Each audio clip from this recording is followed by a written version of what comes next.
Bonsoir, bienvenue à tous dans BFM Story. Toute l'actualité de ce vendredi, c'est parti avec d'abord 28 départements en vigilance orange canicule à partir de demain. La vague de chaleur, on va le voir, progresse. Elle va se faire sentir chaque jour un peu plus, chaque jour et chaque nuit, parce qu'on le verra, les températures vont rester très élevées également la nuit. On fera un point complet avec nos spécialistes, nos invités, nos envoyés spéciaux. Et puis on sera également en direct à partir de 17h avec Aurore Berger. Comment on s'organise pour protéger les plus fragiles? La ministre des Solidarités et des Familles nous répondra.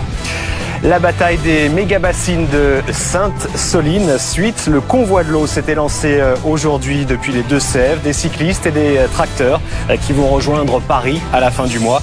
C'est un combat politique qui reprend une semaine tout juste après la suspension par le Conseil d'État de la dissolution du collectif des soulèvements de la Terre. Et puis un compliment qui fait beaucoup réagir, c'est celui de Nicolas Sarkozy à Marine Le Pen. Dans son livre à paraître mardi prochain, l'ancien président de la République écrit, je le cite, « Elle a progressé, elle connaît ses dossiers, les expose avec force et modération. Alors pourquoi un tel hommage? Est-ce un pas de plus dans la normalisation du Rassemblement national ?»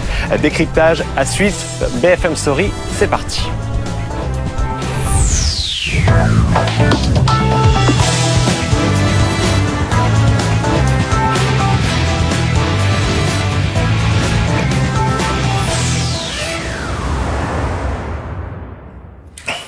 On commence donc avec cette alerte canicule qui gagne du terrain d'heure en heure. Je vous le disais, selon les dernières informations de Météo France, ce sont désormais 28 départements qui seront concernés par cette vigilance orange. On va faire un point avec tous nos invités dans un instant. Mais d'abord, on part sur le terrain. Vous retrouvez Alizé Boissin. Bonsoir, vous êtes sur l'autoroute A6 en direction de Paris. Alors, le retour des vacances, c'est jamais très agréable. Mais en plus, avec des températures caniculaires, là, ça devient quasiment insupportable.